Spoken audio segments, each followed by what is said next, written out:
Well, hello everybody and welcome back to the All Saints podcast. I hope you will excuse the slightly more formal clerical attire. It is Sunday morning, March the 12th.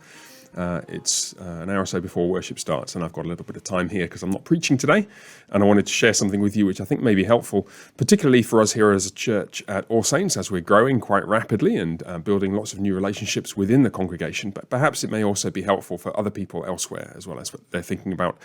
A practical issue which often arises among Christians in Christian communities, and the issue has to do with the expectations that we have for paying contractors who are also Christian friends. I want you to consider the situation. You may have a friend in your church.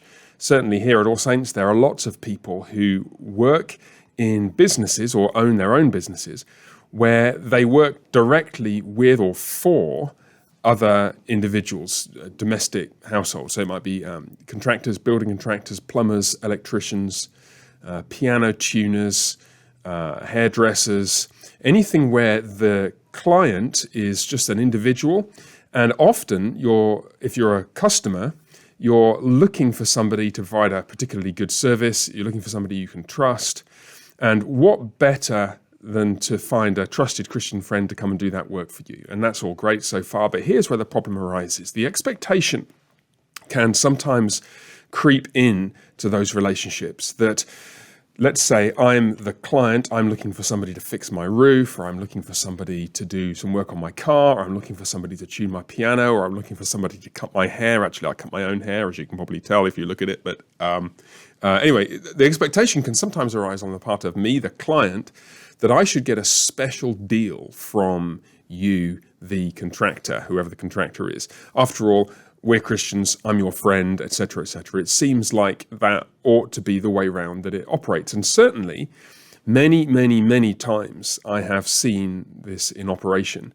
The expectation arising that the person who's paying for the service should pay less because they're getting the service from a Christian friend. Now, I want to highlight some significant problems with this. First, let's just point to the simple, practical problem. Let's suppose that the contractor, the businessman or woman, maybe either, is making a profit of 10, 15, 20% on their business. They might charge $100 to tune a piano, and once they've done all the work, paid their expenses, paid their taxes, paid their advertising fees, paid all the other stuff they need to pay, they might make $15 or $20 out of that 100 for tuning your piano. Well, what's going to happen to their profit if they give you a discount of 10, 15, 20%? The answer is pretty obvious, isn't it? It's going to completely evaporate. The small discount that you might get, it might feel like a small discount to you, takes a smallish percentage off your total bill, but has a much more significant effect on the profit of the business that you're hiring. And this can become particularly crippling for contractors in growing Christian communities, because you can get to the point, frankly, where a piano tuner or a piano teacher or a plumber or a builder or a general contractor could get a very large proportion of their work just from personal referrals within the church community and among the broader Christian community. And obviously, they're not going to want to turn down work because, look, it's friends and we want to do work for them. But if the expectation is left to grow unchecked, that they will be offering their services at a kind of discount, then their profit margin is, if not completely evaporating, certainly being absolutely hammered by the discounts they're offering.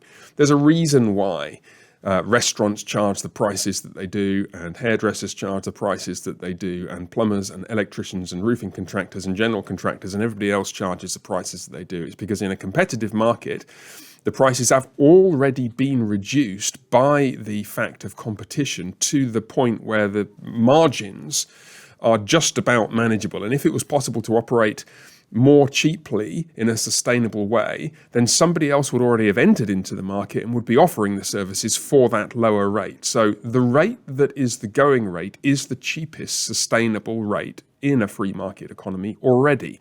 To expect a discount runs the risk of crippling our friends. Now, you can see why this is particularly significant. I've already indicated in a church where the community is growing.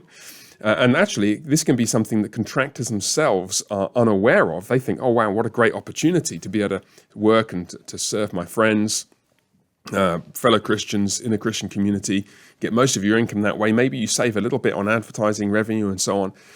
But before you realize it, you do the sums, and at the end of the year, you have this awkward conversation with your accountant when he points out that the ad hoc discounts that you're giving to your friends at church are actually destroying your livelihood. Now, the last thing we must do in that position as the clients, is to expect such a discount from them. So that's the first thing to bear in mind. Now, just a caveat to that.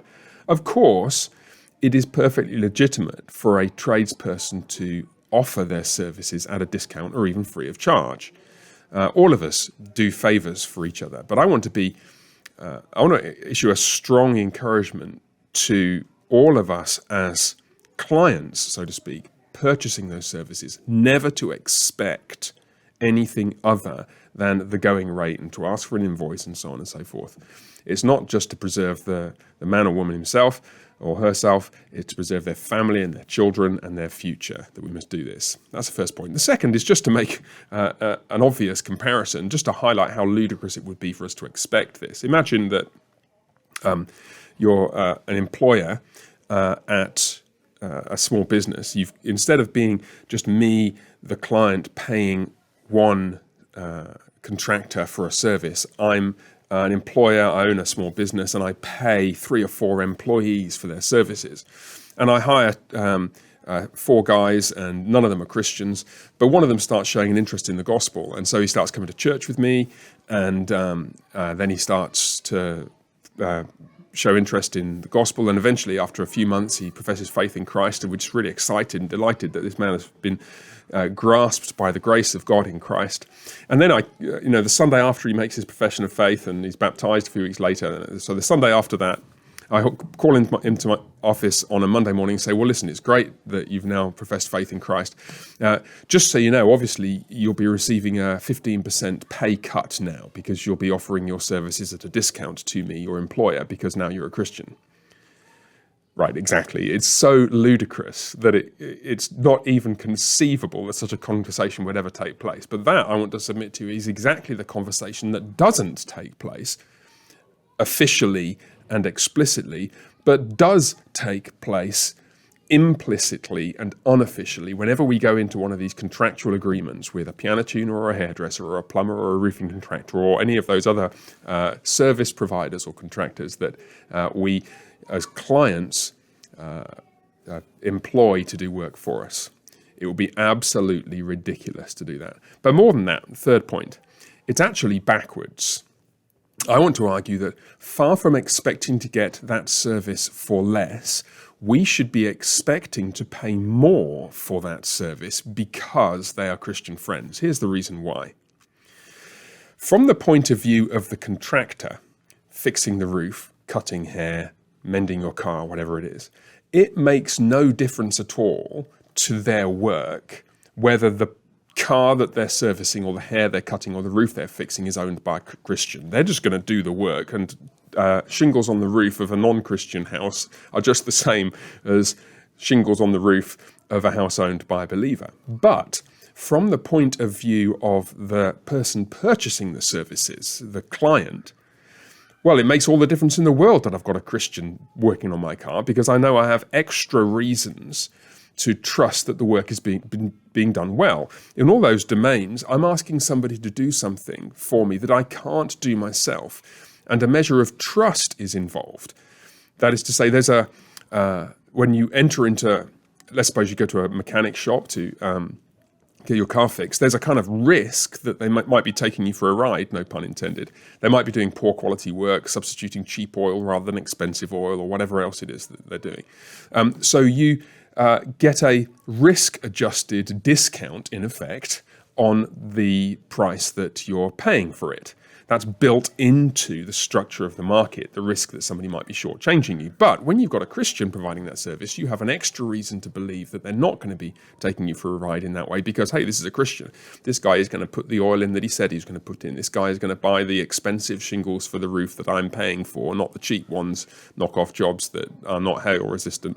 This guy is going to take that extra measure of care to prune my tree really well and make sure that he cuts the branches at the right point so that it doesn't destroy or damage the plant and so on and so forth.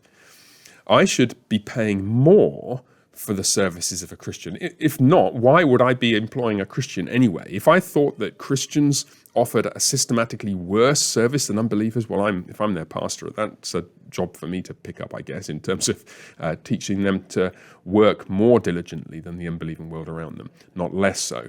That's the assumption that we should make, and we should therefore be paying a premium for that service.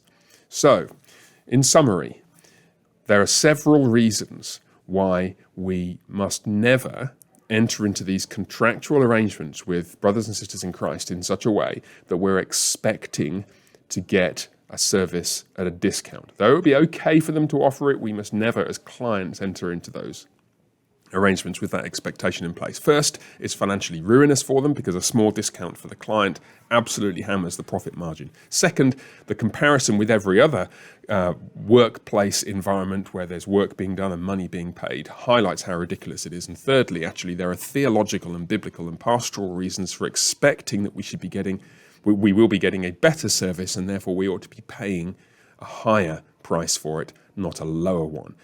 This is really important pastorally for us as a congregation as we grow, and indeed for any congregation anyway, to sustain proper relationships within the community. Because if this isn't done well, then what's going to happen is that all kinds of frustrations and irritations are going to grow, and frankly, justifiably on the part of the contractors, with people who expect mates rates, as we used to call them back in England. I don't know whether that's an expression in whichever part of America you're listening to this in. I've not heard it in Texas here, but maybe it's an expression, the meaning of which you can easily divine. It's so damaging to expect mates rates for those kinds of services, when in fact we should be paying a higher rate, not a lower one. Okay, so as you can probably hear from the noise in the background, people are starting to arrive. It is now about 35 minutes before worship begins, actually. I started this 10:15, not 10 o'clock. So I better get going. I hope that's been helpful to you. I hope it's something you'll take to heart and put into practice, both as contractors and particularly as those who may be buying the services of them. That'll do for now. God bless, and see you soon.